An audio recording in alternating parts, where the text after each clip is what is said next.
বলেন কেমন হয়েছে বলেন আজব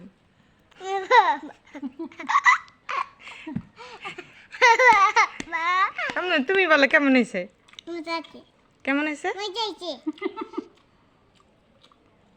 হাত দিয়ে দেখো সেই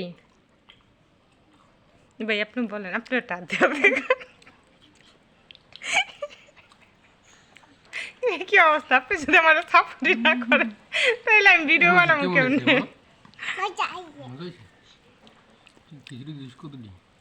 বেশি গেছে উফ